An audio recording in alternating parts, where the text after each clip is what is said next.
ZEE5 ಇರುವಾಗ ನೀವು ನಿಮ್ಮ ನೆಚ್ಚಿನ ಶೋಗಳನ್ನ ಎಂದಿಗೂ ಮಿಸ್ ಮಾಡಿಕೊಳ್ಳುವುದಿಲ್ಲ. ಅದು ಸಂಪೂರ್ಣ ಉಚಿತವಾಗಿ.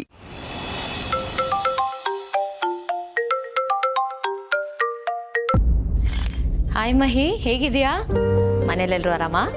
ಹಾ ಅದಕ್ಕೆ ಎಲ್ಲರೂ ಆರಾಮಾಗಿದ್ದಾರೆ. ಏ, ಆರಾಮಾಗಿದ್ದಾರೆ ಅನ್ನೋದನ್ನ ಯಾಕೆ ಇಷ್ಟೆಲ್ಲ ಹೇಳ್ತಿದ್ಯಾ?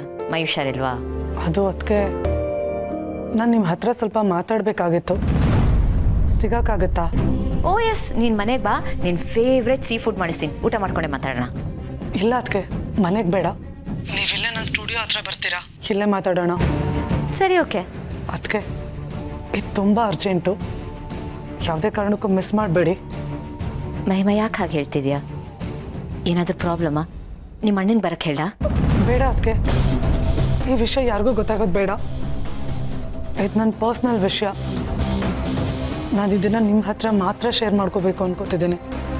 ಪ್ಲೀಸ್ ಹೆಲ್ಪ್ ಮಾಡಿ ಅದಕ್ಕೆ. ಸರಿ, ನೀನು ಟೆನ್ಷನ್ ಮಾಡ್ಕೋಬೇಡ, ನಾನು ಈಗಲೇ ಹೊಟ್ಟು ಬರ್ತೀನಿ.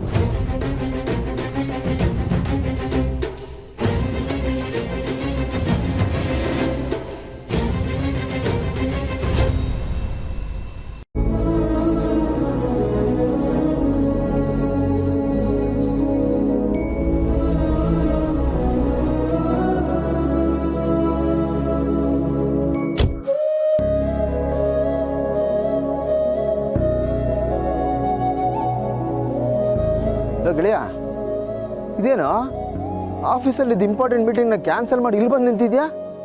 ಯಾಕೇನಾಯ್ತು? ಗೆಳೆಯ, ಯಾಕೋ ಡಲ್ ಆಗಿದ್ಯಾ? ಏನಾಯ್ತು ಹೇಳು. ಅಪ್ಪ ತಂದೆ, ನಿನ್ನೆ ಕೇಳ್ತಾ ಇರೋದು. ನಿನ್ನ ಈ ಥರ ಬಾಯಿಗೆ ಬೀಗ ಹಾಕ್ಕೊಂಡು ನಿಂತ್ಕೊಂಡ್ರೆ ನಾನು ಏನಂತ ಅರ್ಥ ಮಾಡ್ಕೊಳ್ಳಿ? ಏನಾಯ್ತು ಹೇಳು. ಏನಿಲ್ಲ ಕಣ. ಗೆಳೆಯ, ಇದನ್ನೇ ಕಣ ಬೇಡ ಅನ್ನೋದು. ನಿನ್ನ ನೋಡಿದ್ರೆ ಯಾರು ಬೇಕಾದರೂ ಹೇಳ್ತಾರೆ ಏನೋ ಮಿಸ್ ಹೊಡಿತಾ ಇದೆಯಲ್ಲ ಅಂತ. ಇನ್ನೊಂಥರ ಬೆಂಗಳೂರು ವೆದರ್ ಇದ್ದಂಗೆ ಕಣ, ಹೆಂಗೆ ಅಂತಾನೆ ಅರ್ಥ ಮಾಡ್ಕೊಳಕ್ಕಾಗಲ್ಲ. ಒಂದಿನ ಫುಲ್ ಚೆನ್ನಾಗಿರ್ತೀಯ, ಇನ್ನೊಂದಿನ ಡೆಡ್ ಆಪೋಸಿಟ್. ಇಡೀ ಪ್ರಪಂಚದ ಸಮಸ್ಯೆ ಎಲ್ಲ ನಿನ್ನ ಮೇಲೆ ಬಿದ್ದಿದೆ ಅನ್ನೋ ಥರ.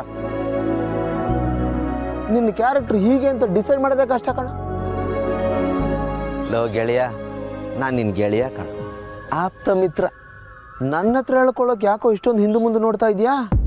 ಏನಾಯ್ತು ಹೇಳೋ. ಅತ್ತಿಗೆ ಹತ್ರ ಮತ್ತೇನಾದ್ರೂ ಜಗಳ ಮಾಡ್ಕೊಂಡೇನೋ? ಹಾಗೇನಾದ್ರೂ ಇದ್ರು ಹೇಳು, ವಿಷಯ ಹಂಚ್ಕೋ, ಮನಸ್ಸು ಹಗುರ ಆಗುತ್ತೆ ಕಣೋ. ಮತ್ತೆ ಸೈಲೆಂಟ್ ಆಯ್ತು ಬಿಡಪ್ಪ. ಈಗ ನಾನೇನು ಹೇಳಲ್ಲ, ಏನು ಕೇಳಲ್ಲ, ಸುಮ್ಮನೆ ಇದು ಬಿಡ್ತೀನಿ ಅಲ್ವಾ? ನಮ್ಮ ಹತ್ರನೇ ಸೀಕ್ರೆಟ್ ಮೇಂಟೈನ್ ಮಾಡ್ತಾ ಇದ್ಯಾ? ಫ್ರೆಂಡ್ಶಿಪ್ಗೆ ಇಷ್ಟ ನನ್ನ ಬೆಲೆ ಬಿಡು. ನಾನಾಯ್ತು, ನನ್ನ ಕೆಲಸ ಆಯ್ತು ಅಂತ ಸೈಲೆಂಟ್ ಆಗಿದ್ದು ಬಿಡ್ತೀನಿ. ನಿನ್ನ ಹತ್ರ ಮಾತೇ ಆಡಲ್ಲ, ನನಗೂ ನಿನಗೂ ಸಂಬಂಧನೇ ಇಲ್ಲ ಅನ್ನೋ ಥರ ಇದ್ದು ಬಿಡ್ತೀನಿ.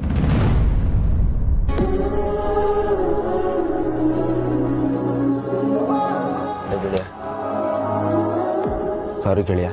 ಅಲ್ವೋ, ನಾನು ಇಷ್ಟು ಹೇಳಿದ್ಮೇಲೂ ಸುಮ್ಮನೆ ಇದೆಯಲ್ಲೋ, ಅದೇನಾಯ್ತು ಅಂತ ಹೇಳಪ್ಪ ಪ್ಲೀಸ್. ನೀನು ಈ ಥರ ನೋಡೋಕೆ ನಂಗೆ ತುಂಬ ಕಷ್ಟ ಆಗ್ತಾ ಇದೆ ಗೆಳೆಯ. ಅದೇನು ಅಂತ ಹೇಳೋ.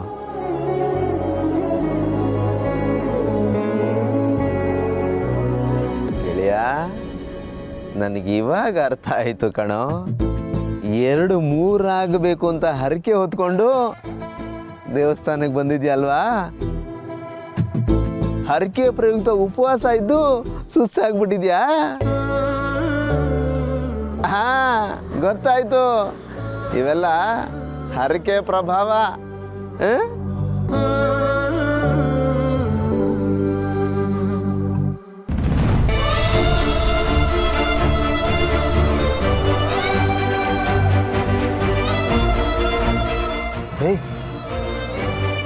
ಏನೋ ಗೆಳೆಯ ಇದು ಕಣ್ಣೀರು?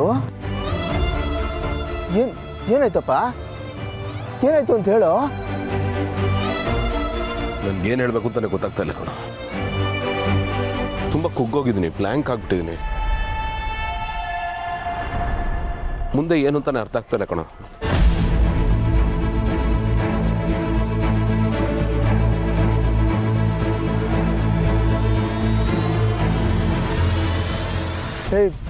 ಪ್ಲೀಸ್ ಪ್ಲೀಸ್ ಏನಾಯ್ತು ಅಂತ ಹೇಳೋ ಗೆಳೆಯ. ಗುರುಗಳ ಮನೆಗೆ ಬಂದಿದ್ರು. ಅವ್ರು ಎಲ್ಲರ ಜಾತಕ ನೋಡಿದ್ರು ಎಲ್ಲರದು ಸರಿ ಇದೆಯಂತೆ. ಆದರೆ ಭೂಮಿಕಾ ಅವ್ರ ಜಾತಕದ ಸಮಸ್ಯೆ ಇದೆ ಅಂದರು. ನಾನು ಅವ್ರನ್ನ ಕಣ್ಣಲ್ಲಿ ಕಣ್ಣಿಟ್ಟು ಕಾಪಾಡ್ಕೋಬೇಕಂತೆ. ನನಗವ್ರಿಗೂ ಮ್ಯಾಚ್ ಆಗಲ್ವಂತೆ ಕಣೋ, ಹೊಂದಾಣಿಕೆನೇ ಇರಲ್ವಂತೆ. ನಾವಿಬ್ರು ಮದುವೆನೇ ಆಗಬಾರ್ದಾಗಿತ್ತಂತೆ ಕಣೋ. ಇನ್ನು ಮುಂದೆ ನಾವು ಗಂಡ ಹೆಂಡತಿ ಥರ ಸಂಸಾರ ಮಾಡಿದ್ರೆ ಅವ್ರ ಜೀವಕ್ಕೆ ಅಪಾಯ ಇದೆಯಂತೆ.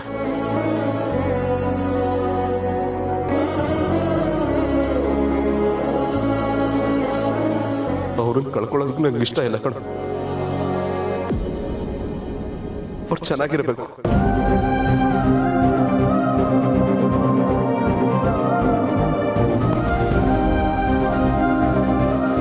ಇದನ್ನೆಲ್ಲ ಸಹಿಸ್ಕೊಂಡು ನಾನು ಹೇಗೋ ಇರಲಿ.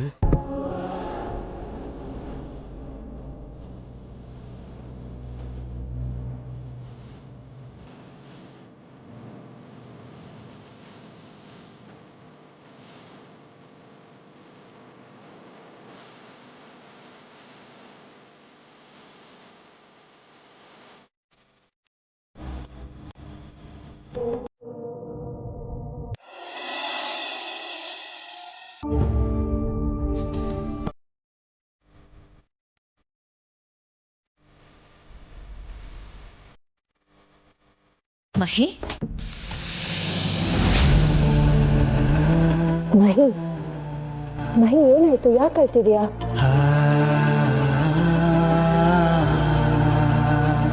ನೀನ್ ಹೀಗೆ ಅಳ್ತಾನೆ ಇದ್ರೆ ನಾನು ಏನ್ ತಾನೇ ಅರ್ಥ ಮಾಡ್ಕೊಳ್ಳಿ? ನನಗೆ ದಿಕ್ಕೆ ತೋಚ್ದಂಗೆ ಆಗೋಗ್ಬಿಡುತ್ತೆ. ಏನಾಯ್ತು ಮಹಿ? ಅದು ಅದಕ್ಕೆ ಮಹಿ, ನಾನು ಬಂದಿದ್ದೀನಲ್ಲ, ಈಗ ಹೇಳಿ ಏನಾಯ್ತು? ಅದಕ್ಕೆ ನನಗೆ ಈ ವಿಷಯನ ನಿಮ್ಗೆ ಹೇಗೆ ಹೇಳಿ ಗೊತ್ತಾಗ್ತಿಲ್ಲ. ತುಂಬ ಭಯ ಆಗ್ತಾ ಇದೆ. ಭಯನಾ? ಯಾಕೆ? ಈ ವಿಷಯನ ಕೇಳಿದ್ಮೇಲೆ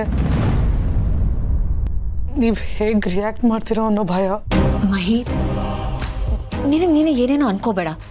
ನೋಡು, ನೀನು ಏನೇ ಹೇಳಿದ್ರು ನಾನೇನೋ ತಪ್ಪಾಗಿ ಅರ್ಥ ಮಾಡ್ಕೊಳ್ಳಲ್ಲ, ನಾನೇನು ಜಡ್ಜ್ ಮಾಡಲ್ಲ. I assure you that. ನೀನು ಏನೇ ಹೇಳ್ಬೇಕು ಅನ್ಕೊಂಡಿದ್ರು ಧೈರ್ಯವಾಗಿ ಹೇಳು, ಹೆಸ್ಟೇಟ್ ಮಾಡ್ಕೋಬೇಡ. ಏನು ಹೇಳು? ಅದಕ್ಕೆ ಅದು ಭಯ ಪಡ್ಬೇಡ ಮೈ, ಏನಂತ ಹೇಳು.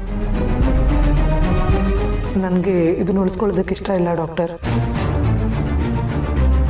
ನೀವೆಲ್ಲ ತಿಳ್ಕೊಂಡಿರೋ ಹಾಗೆ ಮಗು ಆಕ್ಸಿಡೆಂಟಿಂದ ಅಬಾರ್ಟ್ ಆಗಲಿಲ್ಲ. ಮಗುನ ನಾನೇ ಅಬಾರ್ಟ್ ಮಾಡಿಸಿದ್ದು.